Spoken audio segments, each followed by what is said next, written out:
Hey everyone, welcome to Off the Mat, a podcast about two women's experience in Jiu-Jitsu and how that translates into our lives off the mat.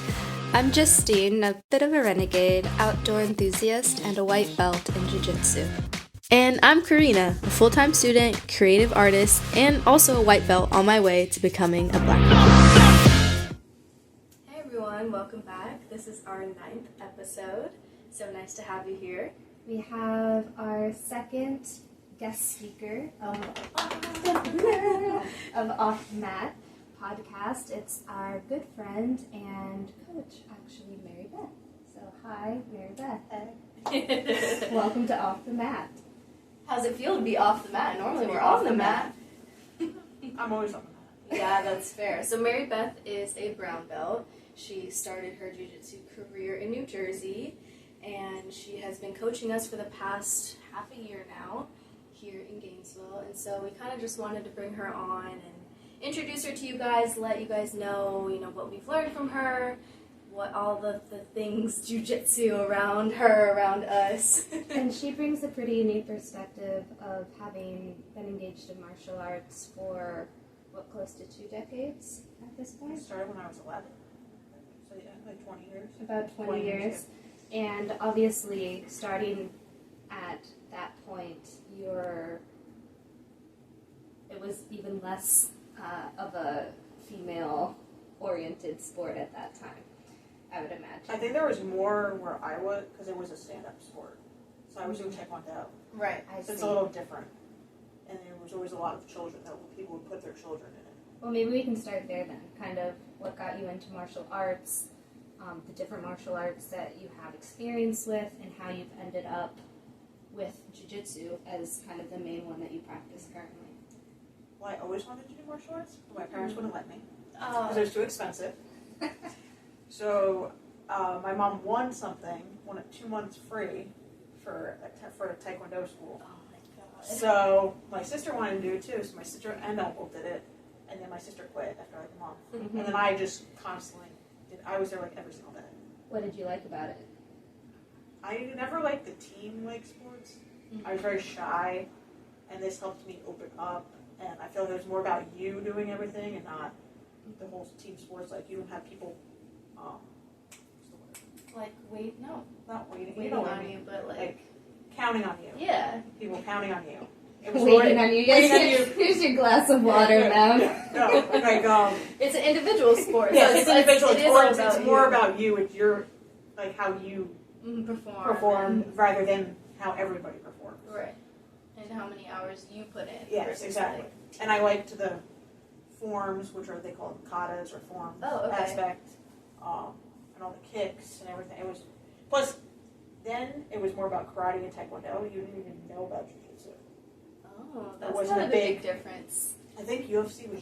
I don't even know if UFC was around yet. Dang. Karina's our podcast UFC expert. When did UFC start? Oh, and I didn't start UFC until about a year ago, so I have a late. I think it was in the once. 90s. I think it was in the 90s, and then it started.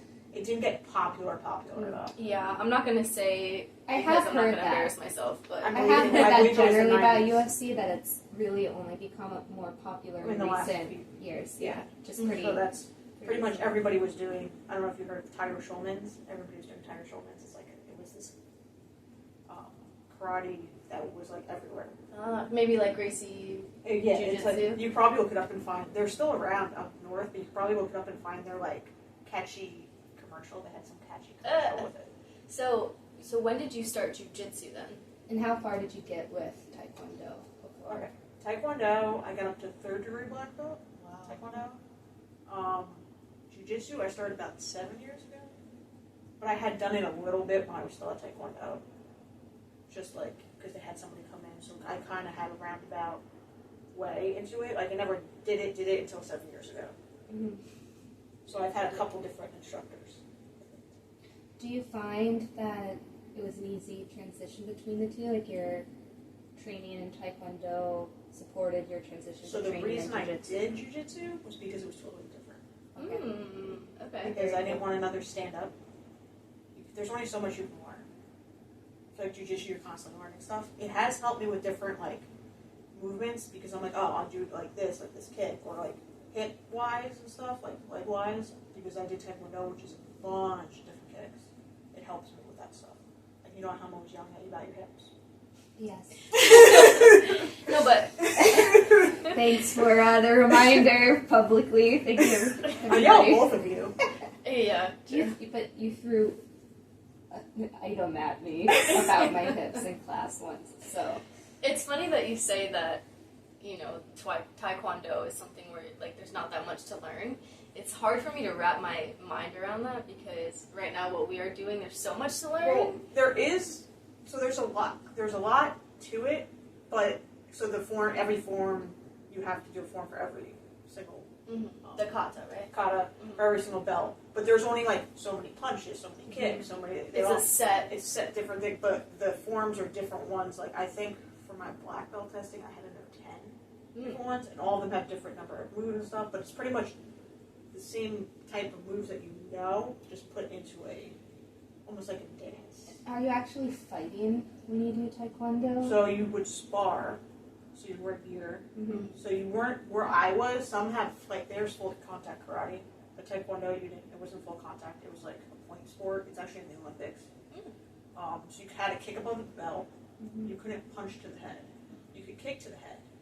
And you couldn't hit the back. So you had to hit all here, all In the front. the front.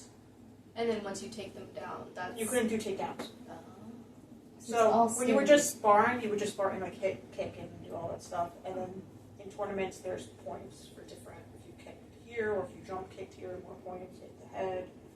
So then when you decided to do, going back to Karina's question, when you decided to transition to Jiu-Jitsu, was there any other reason apart from it just being that it was a martial art that was going to be completely different to what you had experienced so far? No, I just wanted to do a different Something different. because I love martial arts, so I just like the aspect of martial arts. So, But you could have chosen like judo or... but there wasn't many judo places. I know I had an instructor who, when I started doing a little more, who was actually a black belt in judo and jiu-jitsu, so I got to learn some judo. But there's not many. Judo and jiu-jitsu kind of intertwine a little bit anyway. But jiu-jitsu started getting more popular, so when there's more schools that opened up. So it's been 7 years since you started jiu-jitsu. So when did you start teaching and coaching? Jiu-jitsu or just in general? In general, give me the rundown. Or Or when did you like decide that you wanted to teach? How did that play out?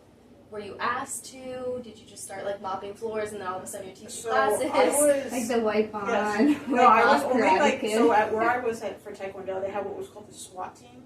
So it was like the student assistants. So you would Okay. assist with class and do stuff. So I got asked to be in that.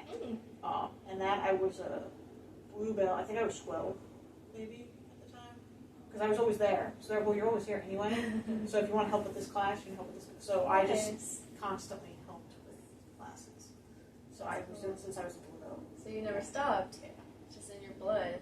You just like I wasn't confident then because you start learning everything. Like I was really bad with trying to teach people who were my age and my like rank. No, I'm serious. Like I don't know. I would get super nervous. Like we would have classes, like structure class, whatever, and we'd have to like practice. Like okay, teach them this. I could not. I'm really bad at that.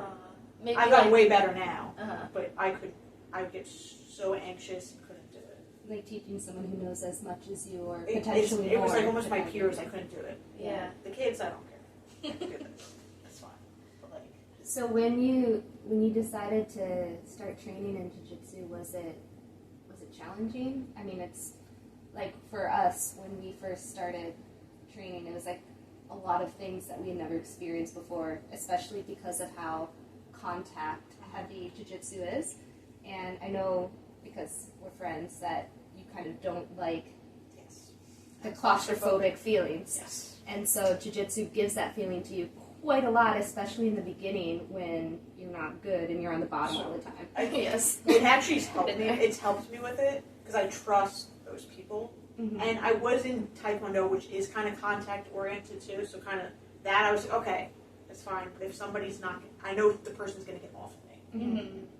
You know. So I was just like that. So I've had where I've had panic attacks before with it. but then it took me a while to get back to rolling. But my first class actually was De La Riva. And I was like, what is this? So we've been learning De La Riva. I was like, what is this mess? And we are just painstakingly like, this one's got a lot of steps. We haven't even really been there to learn it. I have a hard time because I'm short legs. Yeah, I don't know how I have I'm gonna only get past seen this move in You'd probably theory be good because at I was in Chicago for the last Probably 2 would. weeks. Long legs. You'd be able to like spider and It's trap a good somebody. long leg one. Yeah. I have short legs.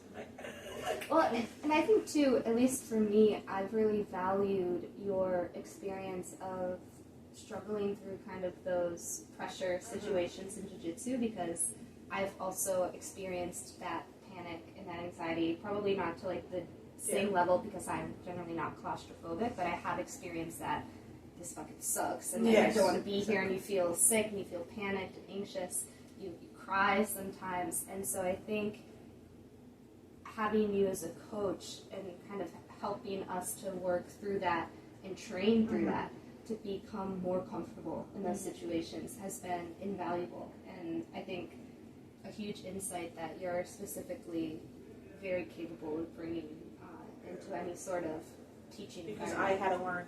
Yeah, well, I had to learn it. So I was like, well, now I can help other people because I Exactly. used to get squished all the time. you know, one of the most like influential things that you have told me was in the beginning too. I mean, you still say it to this day, but it's close your eyes. Just do it. Just close your eyes. Like breathe. Get on a hip. But man, close your eyes. Now I find myself opening my eyes, and I'm like, oh, were they just closed like this entire You don't time? realize you're doing it. You'll just start closing. I'll just be like, going. And it is I'll like just, one of the best like It helps you effective relax. coping mechanisms for exactly that. I had a moment in class this past week where I was rolling and I was uncomfortable, and I was like, I'm gonna tap like soon, and then I was like, no, but if I think about it, like I have this option to reach my hand out and tap, and as soon as I do it, she'll get off of me. So really, it's not that bad if I'm like, I kind of want to tap. Like, no, you don't. You're just uncomfortable. And that was exactly where I clicked in. I was like, okay, I'm going to close my eyes. I'm going to breathe. And then I ended up making to the buzzer, you know? But those are the things that help you make it to the buzzer. Yeah, I always got squished. I always got put on my back in side control. So that's why I got really, really good at it, because that's all that would happen to me. And I think And they were way bigger people than me. Right, so you were training with people that were way bigger, that were guys. I mean, that was the main core of your gym. and I There was a think couple that's smaller what- guys and stuff that were good to train with, but most of it was the bigger guys because there was a lot of people who wanted to be fighters. Mhm. There was a lot of wrestlers, so those wrestlers knew how to put their weight on you. Yeah. And I think that was another thing I was going to bring up, and I think Karina would share this sentiment that you kind of give us the insight of how to fight when your opponent is bigger than you, which for us is most of our opponents. I think outside of when we roll with each other, maybe with Austin, we're fighting with people at least 30, 40, or more pounds Plus. bigger than us. And so that perspective that you often tie into your instruction, into your explanation of the moves, into how you're guiding and correcting us while we're rolling, has helped me a lot, because I do often find myself, at least in class, like going against people who are bigger than me, and sometimes things don't work. Like the things that I can do on Karina, I can't do against a 210 It's always going to happen dude. where somebody's going to be bigger than you, or there's not a lot of women that do it. And Carly and I were talking the other day. We were talking about how there's not many high-ranking jiu-jitsu like brown belts or our height and weight, because that was one of my things of why I didn't want to do the competition too. Because at first I didn't have time to train. Then who am I going to roll with? That's going to help me get better. Because there's not a lot of high ranks in our gym. Right? Yeah. And in general, I mean, I've seen forums where between like women jiu-jitsu folks, and they're literally asking, is anyone a brown belt or anyone a purple belt going to this competition? Because I don't want to be the only one there as a girl in this ring. Yeah. And they're not even asking for the same weight class. Yeah. They're just wanting And another I think person to it's- show up who's Exactly. their same It's hard rank. to. Yeah. There's not that many, because a lot of people quit at blue belt. Yeah, So that's like the main that's cutoff, the right? cutoff right there is blue belt. So people quit at blue belt. They're like, oh, I got my blue belt, and it's like. What do you think about that? Like, what do you think is their main reason? It's the same thing with Taekwondo. So you got a belt you got your black belt fast. People, I think I got my black belt within 2.5 years. So people would tell you that, years. or no? I'm just saying people will quit. It's always people quit at black belt. That's it. They get it. I'm gone. It's the same thing with Jiu-Jitsu. Blue belt. I'm done. Like people don't have the time. Don't want to wait. Some people, or they just like do it to do like especially sometimes kids with the in Taekwondo, their parents would just wait till you can quit when you get to black belt. You quit when it's just like because they don't want to do it anymore. There's other stuff to do. It's a huge time commitment. It's time commitment. I mean, it takes 10 years to get your black belt in Jiu-Jitsu. Yeah. And as an adult, as you grow older, let's say you start as like a 15, 16-year-old, your life is changing so much in between. Yeah, so you have stuff to do. But what's good is Jiu-Jitsu is a good community. You can go, like you've gone to Chicago and gone to a gym. You can go to any place big. Oh, can I pop in? Yeah. And they'll let you, generally, I found that they let you train. And like when I was up in New Jersey and I came back down to Orlando to go to school, I was like, oh, let me see if I knew somebody from my gym who moved down where I was, and then I went to their American Taekwondo gym in Orlando because I knew them and they were really welcoming, really nice. Most of the time they're all. It's like Jiu-Jitsu people support Jiu-Jitsu people, So and it's like very easy and commonly known because everything's pretty much the same. Yeah, it's not like you go to like, oh well, this Taekwondo did this one or this one. They're the same moves, but the ranking system might be different, or the they might teach a little differently. But like Jiu-Jitsu is pretty much the same moves. Everybody teaches differently, and how they roll is different. Everybody's different, but it's pretty much the same. Okay. So what would you say that your teaching style is? If everybody teaches differently, right? Everybody does. So like some are going to be hard asses, some are going to be... You have an answer to this one because you've talked to me about it. I don't remember it. Oh man, you better bring it out. You tell me. Well, I'll prompt you. So I was going to say I don't remember. You're the best. You like having, you had told me that you like having classes where things are like organized in a certain way, that there's a certain flow and that it's adaptive to the students. And I think that was something that, like if you're seeing that we're all sucking at shrimping and then you'll want to be like, you guys need to work on your shrimp. Yeah, you remember that? Yeah, no, I remember that. Well, I didn't know what you meant by it. You're good. But She's got her arm bars shirt on, yes, so it gives her the respect she needs. Yeah, You're good. You're good. Well, I like the basic stuff too. Mm-hmm. I'm not really into the hard, like the complicated stuff like Del Hiva or X guard. I do like spider guard and open guard. I like that stuff. But I feel like the fundamentals are like key. So if you know the fundamentals, you're set. So I would rather do like fundamentals and teach fundamentals and be like, all right, you need to learn how to shrimp because shrimp is pretty much a game changer if you don't know how to shrimp correctly. And you usually don't know what that is until you go to your first jiu-jitsu class. I mean, ours, they were like, I remember watching the people go down the mat and I was like, you want me to do what with my butt? Was I at your first jiu-jitsu class? I think you were. I think you were because Jason was over with us kind of helping us through the things. And we were in the slow lane, like this, on the edge of the mat. The special row of usually everybody's on the next move already. We're like forward roll. I think Jason had to like physically like move my butt for like the shrimp because I couldn't figure out how to do it. That's how I do with the kids. I stand over them and I'm like, okay, push, and they won't push, and I grab their belt and I pull their butt. I'm like, your butt goes this way, and then they just lay there again. I'm like, no, you have to turn the other way. Your butt goes this way. Well, and you're a very well loved coach. Mm-hmm. A lot of the people we train with, they really adore you as a coach who's, obviously very like technical in terms of how you teach, but also encouraging. And I think that's a unique position that an instructor or coach has in general, to really influence somebody's enthusiasm and their growth in a sport. And I think that's also a challenge as a coach, knowing when to push, when to draw back. So I'm wondering if you have any insight into that. It depends on the person's personality. You have to get to know the student because there's some things you can't push, or you have to teach them a different way. You say certain things, like if they did a different martial art before this, so you do it like you would do this kick, or there's different things that would click better than other people. So it's all totally different. So I guess it depends on how often the kid trains, how often you see them. Or even an adult, whoever. Like you get to know their personality, so if you understand how much you can push them and how much you can't. It's a very involved process. Or if you can yell at them, or if you can't too. Like I don't really yell, but you do. I mean, you throw things at me. it was a pad. Hard. It was a pad. It's not forgotten. Don't worry. It was a pad. You're fine. Yeah, but you remember now. You don't do what you. She was like, I put my top leg in. Yeah, but now That was my crime. do you put your top leg in? I mean, if I do, I'm immediately withdrawing it because of the trauma. Exactly. Or being hit by When it a clicks in your very head, bad. no. Like there's certain people that are like, I know your voice is in my head yelling at me. Yep. Yeah. So it's just like Karina says that. Your voice is the Mary Beth voice in your head. but it helps. So that's like, but you learn everybody's personality again. Yeah. You adjust accordingly.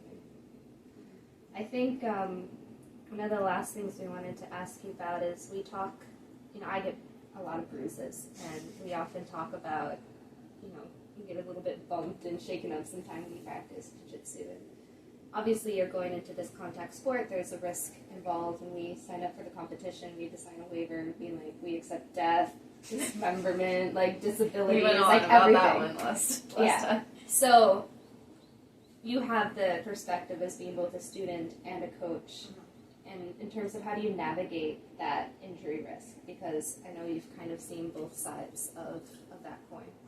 I always just try to make sure everybody's doing it correctly. My whole thing is I don't want anybody to get hurt. So I am going to make sure they're doing it right, and I'm like, even with the kids, I'm like, go slow, like with certain techniques, everything. I don't want you to just, I've gotten an armbar ripped before. Like, it hurts. I don't want anything to happen to anybody. Well, and you got a pretty serious injury about, what, a year and a half ago? It was a year. It was a year this month. Okay, tell us about it. It was like an accident. It was A fluke? It was a fluke. It was a freak thing. Yeah. I don't want to say bigger guy. I think he was a blue belt then. He might have been a higher white belt. And he was in Turtle, and I went to go do a choke to him from there. I always did that choke, now I won't do it. Where you step over your leg, grab. He stood up, so I went in the air, and then I landed on my shoulder. I felt like I heard something crunch, and I just laid there like this, and they just all came over. I was just in so much pain. Reports are that Beth was very gray. I at was. this time. I did not cry either. That's to be noted. I did not cry. They sat me up. What was actually lucky was there was a couple wives there that were actually nurses. Oh. So they were all there helping me, and they're like, don't pass out. They're trying to make so I don't pass out. I thought I was going to throw up, and Carl's like, you can throw up on the mat this time, that's fine. That's fine, it's okay now. It's okay. If you don't know, puking on the mats is like number one on our list of Don't do it. She was like, it's okay, it's okay. I'm like, and I was just like, I couldn't feel my fingers. My like hand was like, I went through like shock, like really shock. They thought it was dislocated, and they were going to pop it back in, and I was just like, no. Because I was in so much pain, and I thought I felt a crack. So they're like, do you want us to call the ambulance? I'm like, yeah. So they came in and put me on the It was stretcher. broken, ultimately. Your Ultimately, it was collarbone. broken. Good They choice. used my belt. Carly went with me in the my ambulance. God. They were super helpful, because I was by myself. Right. yeah. So what was that recovery like? Because you're back rolling, you're back putting yourself in It sucked. positions. Yeah. I was there teaching the With the sling. The sling. When did you guys start? Because maybe I think we barely saw your sling. Okay. Because I was. Gonna I say, remember seeing it like a little bit. Okay. Because I was gonna say I still have. No, I didn't have the sling though. So I think I did. I don't The end of remember. August, I think I finished the sling. She was there more at the end of August than I was. Okay. I saw potential. So I like couldn't. 1 week. So all they can do for it is just put it in a sling. Oh. They don't do anything. What? It sucks. Just has to heal. Yeah. But they want you to like still go like this, and I have to go like this a little bit to like so you don't get frozen shoulders. So you just like move your but not like circles. like you kind of like little hang lines. over and let it like kind of like do it itself. Okay. So slowly promote like. The worst was trying to put my hair up. Oh, yep. I got good at it. And sneezing. Oh my god. Because it would lurch the Yep. bone forward, and it sucks so bad. And then using just one arm all the time, it was. It still bothers me sometimes because it's just you're always gonna have now aches and pains. Yeah. Like the other day, it was bothering me. But It's just like for life, like for life now. yeah, it's healed. But I got lucky that it was broken in a certain way that it didn't need surgery. But the recovery time sucks. So I was actually out of the sling into June, I think. So they said I could get out of the sling, but I couldn't like really carry that much stuff. Even putting on a drawstring backpack with like nothing in it hurt. Oh my god, that sucks. And I pulled my diaphragm during that time because I was just using my one side and going to class with my backpack. Oh my god, that's so. And I pulled my diaphragm, and that's horrible. You're breathing and just I didn't know you sharp could pain. pull your diaphragm. I thought it was a You're very gallbladder. special, I Marybeth. know. I thought it was the gallbladder. Oh my god. So he checked. He was like, "No, you pulled your diaphragm." That's ridiculous. Who does that? Oh Apparently, my I God. do that. That's so funny because I've never broken a bone before. That was my really... first ever broken bone. Yeah. And it's apparently one of the worst bones to break. Oh, you just start off with a bang. Yeah. That's true to That's your what I did. nature. Yeah, exactly. First ever injury in martial arts, like major injury. How long do you think it takes until one of us gets a broken bone? Gosh, it's like Don't a ask curse. that. Not a curse. Knock on wood, Marybeth's knocking on her forehead. That's the thing. Knock on wood. No, You don't have my sister does forehead too. Yeah. Knock on wood. Yeah, sorry. Don't. You don't want anybody to do anything like that. That's fair. And mine was a freak thing. It's Yeah. not. It just I landed wrong.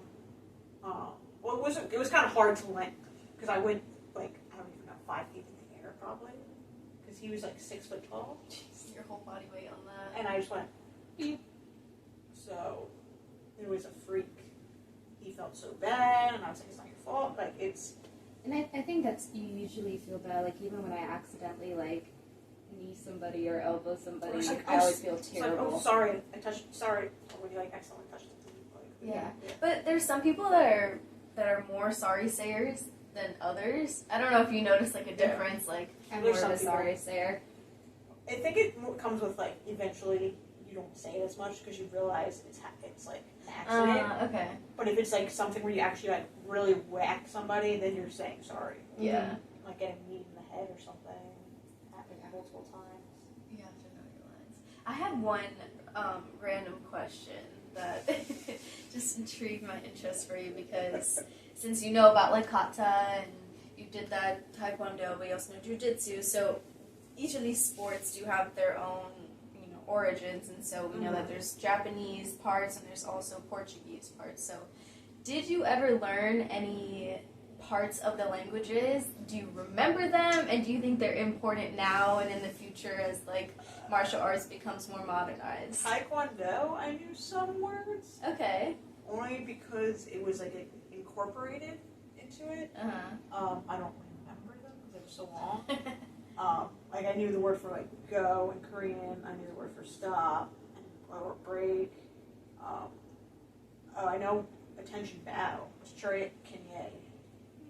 So when you would do certain words would be used, but you didn't really like Taekwondo itself in Korean is the way of the hand and foot Oh. because you use hands and your feet. Yeah. So, Literal. but literal. Yeah. But like some of the forms, they would have the name, meaning, a number of moves. So the names would be like Korean names, and then there would be like a saying or something like paragraphs about different history or different things. Right. Because most of the time those are people's names or something. But you're not like tested on like, okay, what's the how do you say number 4 in No, I was tested on that, but like I did do instructor testing for that for Taekwondo. That was like one of the hardest. like a multiple choice test? No, an oral exam. Oh. Oral exam, and then you had to do the forms and certain things, and you could only make one mistake. Oh my god. And that included where your punches were in the katas and where your key-ups were. You've heard them say, I know Kia. Oh yeah. Oh. Everything, like if your stance was wrong, anything. Super hard. I had to do it twice. That you never passed. Yeah, the like first time. That sounds I mean our testing is Yeah. different. And I It's had to more know like a all the name, rolling. meaning, and number of moves. everything. Like I could tell you every single one. Well, I find it interesting because we don't necessarily focus on like the original names for them. Like, yeah, we know Kimura, Omoplata, but we're not. We also probably are totally butchering the pronunciation of those. Yeah, but we're not out here like counting in Portuguese and like saying. But I know that there are gyms that like do focus a lot on like the culture and. I think it depends on the different how you want to do it. Because some people don't like gyms that are like that. Like, oh, I have to learn Portuguese. I don't like, but it would be interesting. I think it'd be interesting to learn. But as a kid, it's easier. Well, now that I find that now working at the martial arts gym and like seeing people wanting to sign their kids up and like what martial arts should they take, I noticed that karate, while it's the most like traditional and basic form that you would normally put your kids in, it's becoming a little bit more outdated, and like jiu-jitsu is sleeping in, and there's always going to be stuff like that. There's always trends. It's a trend. Oh yeah. Okay. Because I mean, karate was huge in the 90s. Like 80s and 90s. It was huge. And then now jiu-jitsu is coming. Everything gets, there's always trends. Because I mean, the UFC is huge, and this is huge. But Karate Kid was huge, and this, like, so you have all those different things. So many influences the different influences that bring things so to the center. But I like jiu-jitsu, especially if the kid needs like to constantly move or needs to do different things, can't like sit still very well. Jiu-jitsu is better because karate and like Taekwondo and stuff. There's a lot of almost like not waiting around, but there's a lot of stuff you have to do like still. Okay, so for the general population, would you recommend anybody, kid, adult, potentially to try out jiu-jitsu? I would say it depends on the person. You try different, like, depends on what you want from it. Like, if you want a good workout, I would do jiu-jitsu. Because if you want to learn really good self-defense on the ground, I would do jiu-jitsu.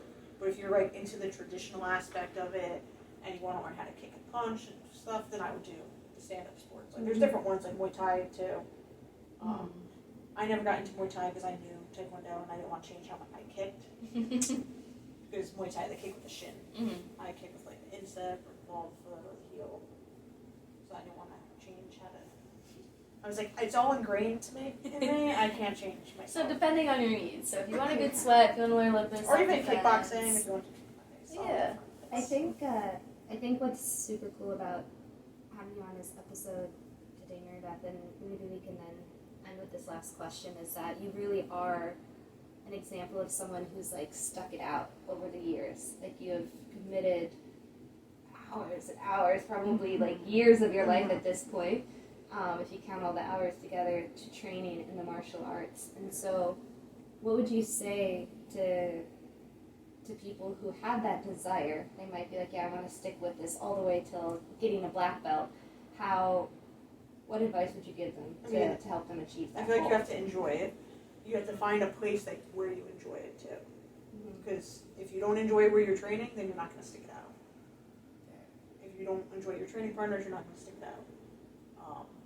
Or find a friend or something that you want to go with. I just always wanted to do it, so it kind of like stuck with me, and then I'm just going to keep going. Like my goal was to get a black belt. My goal, but I did some of the other sports, but then I stopped. So all I focused on was this. But I would just say you have to find a place that you enjoy and it works with your schedule too. Because that's a big thing for people.